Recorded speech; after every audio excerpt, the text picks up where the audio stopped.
Hello and welcome to PhDtalk. My name is Miriam and I'm the host in this podcast where I interview PhD students to let them talk about their topics and struggles and joys, and where me and others share tips with you to make your life as a PhD student more effective, less stressful, and most importantly, more fun.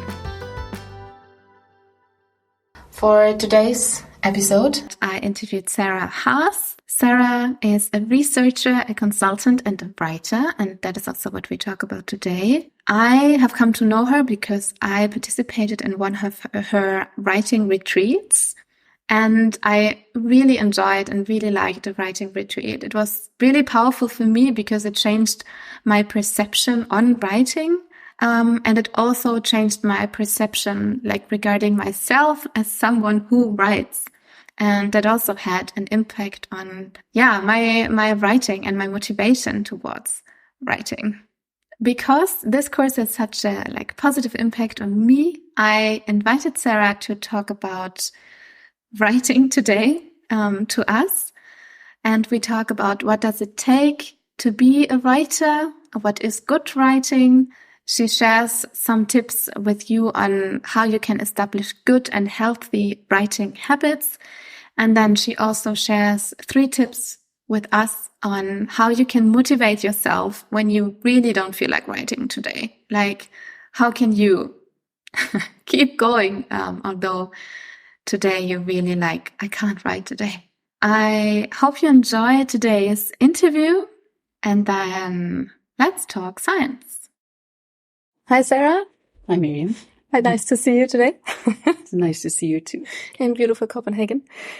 Would you like to tell us a bit about how you ended up doing what you're doing right now, when it comes to writing and your background a little bit? Sure. Well, my background is in writing. Yeah. And my PhD is on writers and writing. But how I ended up doing what I'm doing here was luck. Okay. I gave a presentation at a conference in England, in Coventry, on what I was doing for my PhD research. What was that? The writing process model that you've seen, and someone from the Department of Science Education here saw it.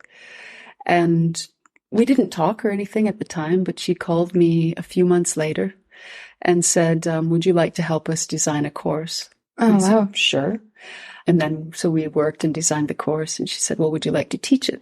And I said, sure. I've never been to Denmark. And that was 15 years ago. And I've been teaching it ever since. And it's wonderful. I mean, it's easily the nicest thing that's happened to me professionally ever. Okay.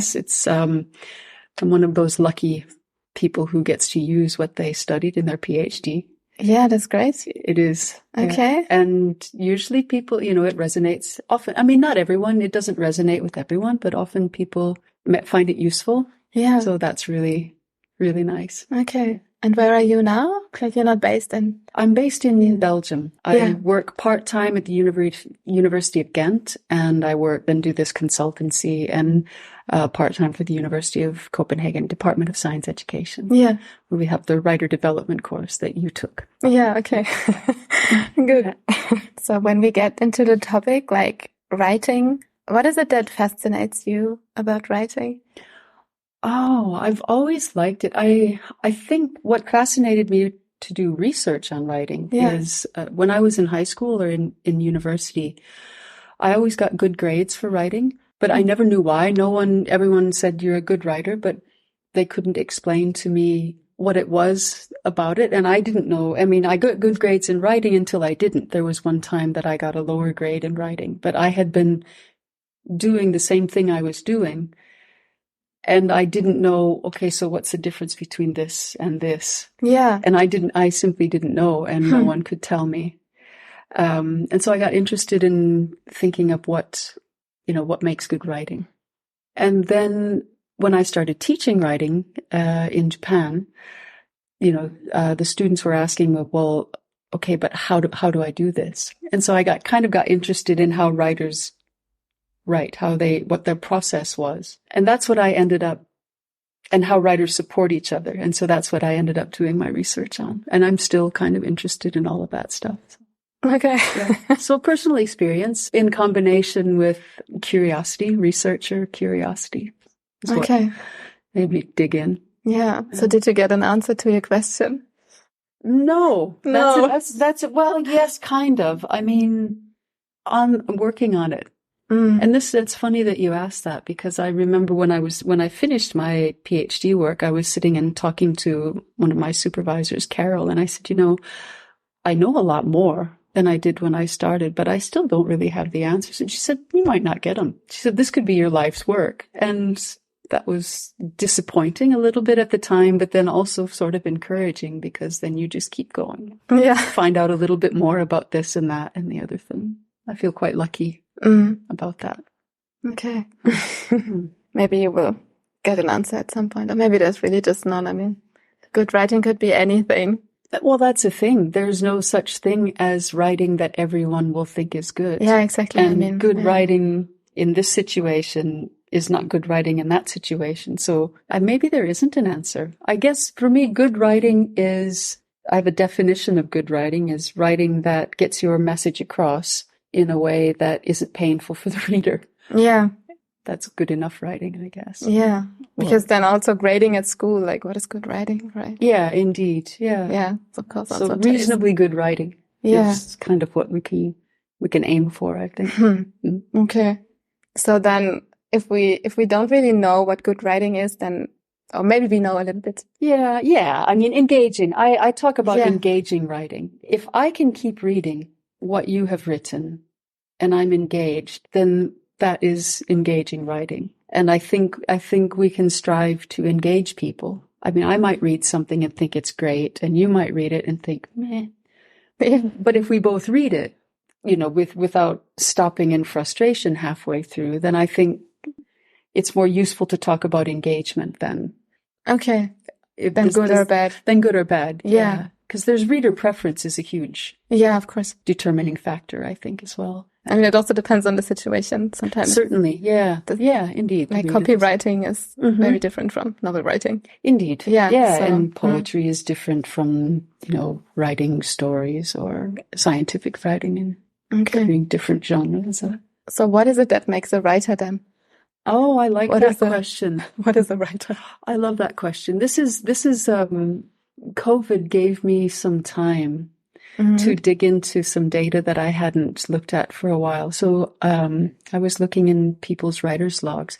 What is the writer's log? The people keep track of what they're writing and how they're feeling about writing, and this is my writer's log here. Okay, so your personal, or people give it to you? Well, people gave them to me. This is my personal writer's log. Yeah. But people keep like a research log or a not lab report log, but you keep track of what you did in the lab, for example. Okay. It's just that for writing. Okay. Yeah. But I was reading through, and it used to be a part of the course, the requirement of the course, and people would turn them into me. Well, it still is, but I used to use them for research. Also, the conversations that we have on the course, when the course was longer and we had a couple of dinners together and people would talk about it. And I noticed that a lot of people would say, well, yeah, I'm not a writer, though. I say, well, yeah, you are. Anyone who has to write is a writer, whether you want to or whether you have to. It doesn't matter. If you write, you're a writer. Okay. And I have a writer spectrum. And so I think it's not whether or not I'm a writer, but it's what kind of writer I am. So even if you're a reluctant writer, even if you don't like writing, you're still a writer if you have to write. Or, there are passionate writers, but there's people who just think, yeah, whatever, it's writing. And so, yeah, if you write, you're a writer. Yeah. Okay. Yeah, some people don't really like that. I think I would stand by that definition. Certainly for research writers, because it's part of your job. Yeah. I mean, so therefore you're not only a writer, you're a professional writer as well, whether you like it or not. Yeah. And so it might also make sense to perceive ourselves as writers, because then our mindset is maybe a little different, right? Exactly. Yeah. And I mean, claiming it, and I've used the writer spectrum on the courses the last couple of times, and I was kind of a little bit hesitant to use it, to show it to people, because I thought, oh, this is dumb. Nobody's going to use this. But people received it really well. I mean, there was one person who sat up and said, I'm a professional writer. And other people have said, I feel seen, I feel validated as a writer now, simply because I can place myself as a writer. So a writer spectrum means I feel like a professional writer towards I write my grocery list, or so I just have like a spectrum that has different kinds of writer. So there's professional writer, and one band is professional and private. Okay. One band is, I should have brought it, but it's just it's sort of a typology. So you can look at yourself and say, probably I'm Ernest Hemingway, or I'm writing my grocery list. Well, yeah, indeed. So that's the purpose of writing, isn't it? Yeah. So Ernest Hemingway he would be according to that, a professional writer, probably a passionate writer, probably a highly skilled writer, fairly active writer, an overt writer. People look at him and think writer. And so if you're a covert writer, for example, if lawyers, for example, do an awful lot of writing, but no one thinks, that's a writer. No, right. So, Ernest Hemingway would fit on there somewhere, somehow. Okay. But also, so would you, so would I. Okay. So private, professional, passive, active. Yeah. Perceived from the outside as a writer, or not perceived from the outside as a writer. Right. Okay. Right. Yeah. Yeah. Okay. But indeed. The purpose of that is to situate, as you just said, situate yourself as a writer, and which kind of change your mindset, because it's not unrelated. Maybe, I don't know yet, so I'm just guessing at this, but I don't think it's unrelated to the imposter syndrome. If you don't feel like a writer, you think, what am I doing writing? And so if you think, okay, I'm a writer, then perhaps that is facilitating or, empowering, I hope. Anyway. Is there then something that could help us feel more like a writer? Or is it at first maybe looking at the status quo? Okay, this is how I perceive myself now. And maybe if I look, 2 years ahead, then I would like to perceive myself more towards. Indeed. Yeah, I think that would be one use of it. And say, okay, this is the kind of writer I am now. Maybe I kind of like to be here. So it could be used just as a descriptive thing. I am a writer, whether I like it or not, and this is the kind of writer I am. But then also maybe for goal setting or process, the development of person as writers. Certainly you could use, I'd like to be a little bit more skilled, for example, or I'd like to do a little bit more private writing rather than only professional writing. So indeed. Yeah, I think it could be used for that. Okay. Actually, Yeah, I see. Thank you. I like that question, actually. I'm glad you do. And then what is it that you do specifically in your courses? What is it that you do to help people? Like, what is writer's development, basically? Or? Writer development is, I started calling writer development is my word for it. The academic discipline is writing development. Usually they talk about writing developers. And then I thought, and then when I was doing my research, I thought, actually, no, I don't like that. Because that's either the product or the process. Yeah, it's not a person. And there's a person there. Yeah. And surely, when we develop, we have to develop our product. We want to become better at writing something that is engaging to someone and make our process, the person, process, product thing. We can develop in those three ways. We can develop our product, make a better product. We can develop our process, be more comfortable with it, or be more efficient or more prolific. Or whatever. We can also develop as a person, a writer. And kind of what you've just said as well, developing the person is something, seeing myself as a writer and then deciding how I might like to be otherwise. And so the hope, the aim of the course is to develop each of those, help people think about developing each of those facets, I guess, of writer. Yeah, I kind of like that the person is also part of it, because I think so many things that we do, they leave out the person who should do it. Like, be it environmental studies, which I'm pretty much involved in. I'm like, but if we don't get the people to think differently, then we can optimize the process until eternity. Yeah, and it's not going to do anything. Indeed, yeah. A design researcher in Japan, a friend of mine, was reading some of the things I had written, and she liked the person, process, product for design. She said, yeah, because there's almost exactly what you've just said, that, if you don't put the person in there, it can't go anywhere. No. And also, yeah, kind of coming back to what you just said before, if I see myself as a writer, I can't remember exactly how you worded it. It was very nice. If I see myself as a writer, it can change my attitude. Yeah. At least that is what changed for me during the course. Like, I mean, I always liked writing. I was on the other side of the spectrum when it came to school grading. I had always really bad grades at writing, but no one could ever tell me what. Exactly. Yeah.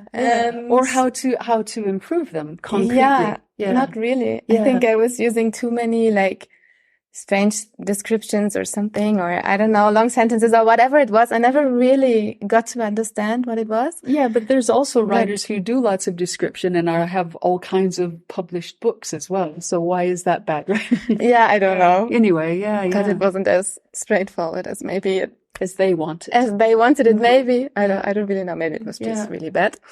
But yeah, I think that course, because even though I was a bad writer at school, kind of. Yeah. I would still write. I wrote a lot. I wrote my stories and I wrote my my notes in my diary. Yeah. And so that's cool. So I kind of thought that I was like a secret J.K. Rowling, but I never like thought of myself as a writer. And then also going into science, part of it was also for me because I'm gonna get to write a lot. Yes. What many of my colleagues are like. I like all the research and I like all the lab work, but then writing it down is annoying for some. Yes. But I actually enjoyed it. Oh, that does my heart. That's good to hear. But then the course actually helped me to be like, I don't only have the label scientist, but I can also, if I like, label myself as a writer. Oh, that doesn't good. But it really like changed it a bit for me, I think. Oh, cool. Turned it for me. Well, I'm happy to hear that. Yeah, because many courses, especially for scientists, they will focus only on the product. And there's nothing wrong with that. I mean, it's important. We need to have decent product. And I'm not the only one who's working with process either. Kirsty Lonka, I think, is a researcher who does research on writing process. And Rowena Murray does a lot with self-efficacy. And she doesn't name it person. But she does very much the writer as person and social writing, writers groups, things like that. But yeah, I think putting it all together in one course, and I de-emphasize the product in my course simply because there's a lot of courses who do it. And it just sort of creates a space, I hope, for the person and process to balance out the technicalities. Yeah. And you're still doing groups, aren't you? Since I finished, I don't do groups anymore, but I did until I finished. Yeah. Could you explain a bit the concept of a group, like social writing?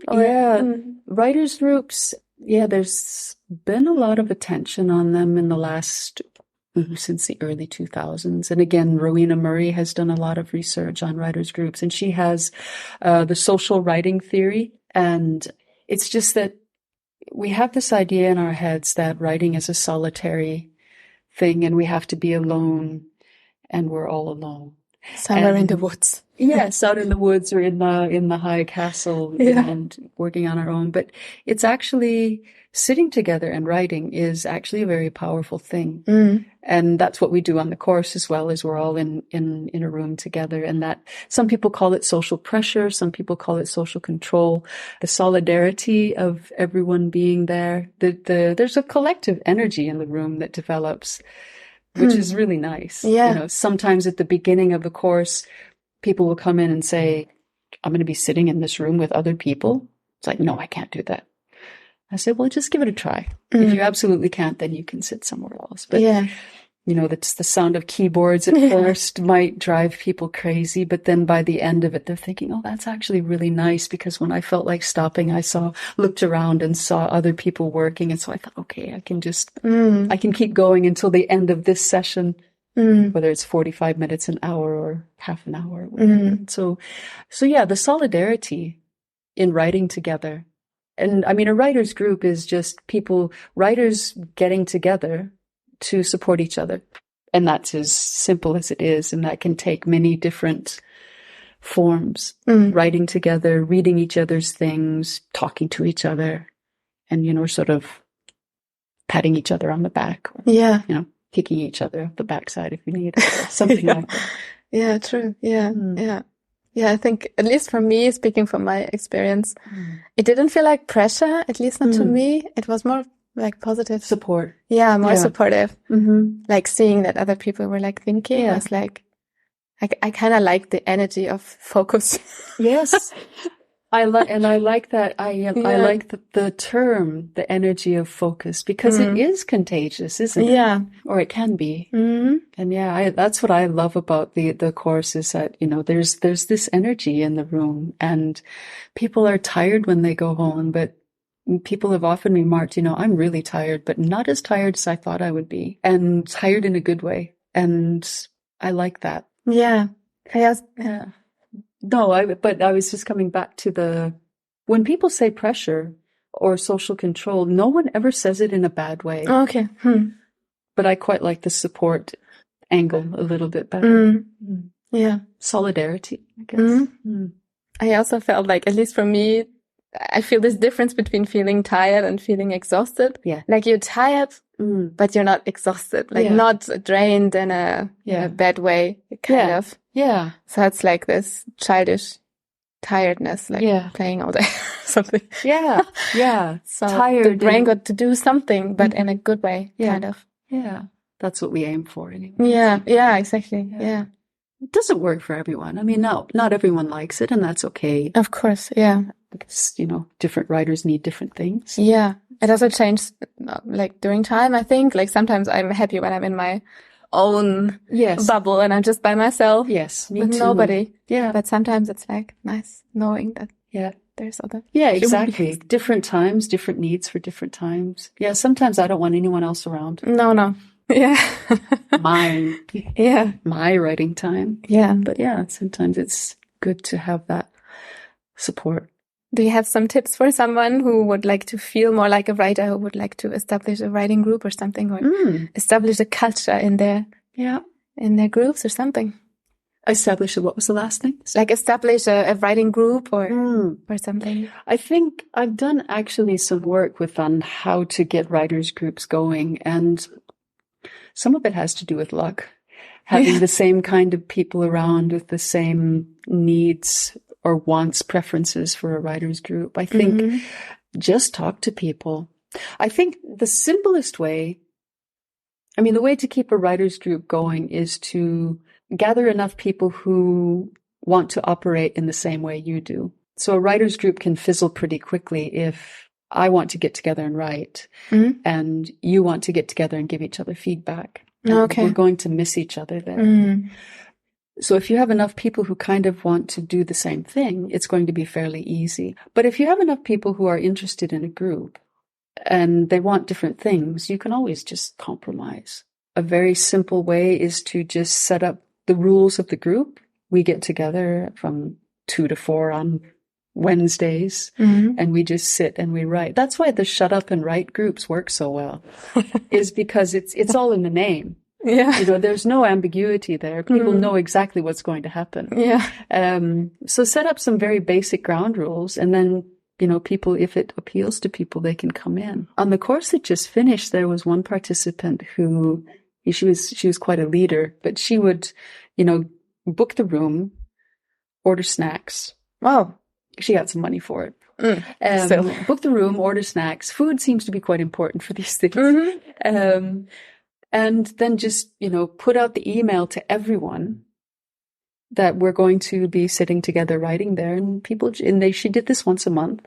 Okay. And people would just come. And I think what you're doing with your deep work, keep doing that. Yeah. People will come and, the word gets out and you just keep going, I think. But all it takes, I think there's a really nice article called 2 Chairs and a Room.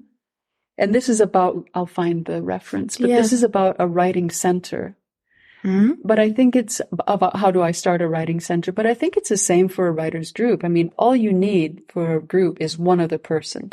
Yeah, exactly. Two as a group. Yeah, two as a group. And, we can sit together and people will see us sitting together and someone will say, hey, can I join? And they come in and the word will spread. I can't think of anything more clever to say about that. I think that's fairly clever. Yeah. But yeah, I think have a pretty clear idea of how you operate and, either gather people who want the same thing or make sure that you compromise so that everyone's getting what they need some of the time. And then your group will work out. Yeah. Yeah, good. Yeah.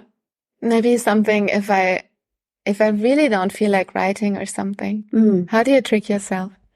Oh, there's so many tricks.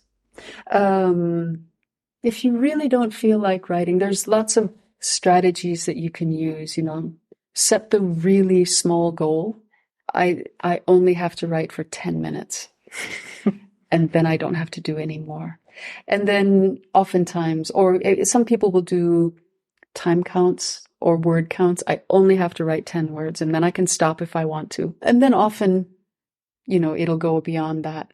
But if it doesn't go beyond that, think without guilt. Yeah. Say, okay, I'll come back again later. And so I think setting a very small goal, for some people, the reward works. If I write such and such today, then I can go do something else or buy this thing that I've been looking at for a while. Or go see this film or take a walk and whatever, eat this lovely pastry that I've been wanting to have. So a reward works sometimes. The very small goal works for some people sometimes. Get someone else to write with you. A friend of mine at the department and I have been in a writer's group of 2 for years. And, she'll just send me a text and say, I need some social control today. Are you working today? Or you want to work or something like that. And, there'll be times when we often get in touch with each other when one of us isn't feeling like working. Yeah. Or writing. And so what else can you do? Little reward, short goal, get someone else. That's about the 3 things that I can think of right 3 now. things are perfect. Yeah. Okay. Yeah.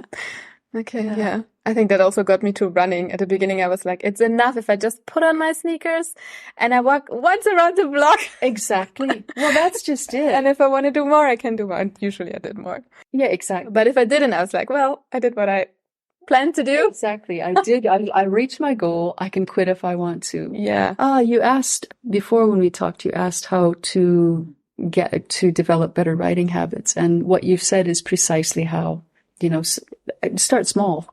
Don't get this grand idea that I'm going to spend 5 hours writing every day from now until, that's not going to help anyone. So I only have to open my computer and open up the file today. And that's enough. And if I do more, great. If not, and then, just like anything else, like starting running or start lifting weights or working out. Yeah. Playing an instrument or anything like that. Just start small and keep going. Yeah. Every day, something. Every day, even if it's only 1 word. When I was finishing my PhD, I was having kind of a tough time. And so did I tell you about my spreadsheet? It was great because I wasted quite a bit of time making this thing. I had made an Excel. It was good procrastination trick I had. I made an Excel sheet where I could put in the number of words I had written that day, and I could see it crawling up toward 80,000, which is the number of words that I had to write for my monograph. Okay. But then if you deleted something? Well, true. The 5,000 words that I wrote yesterday, 2,000 are gone. That didn't happen that often, actually. But boy, yeah, indeed.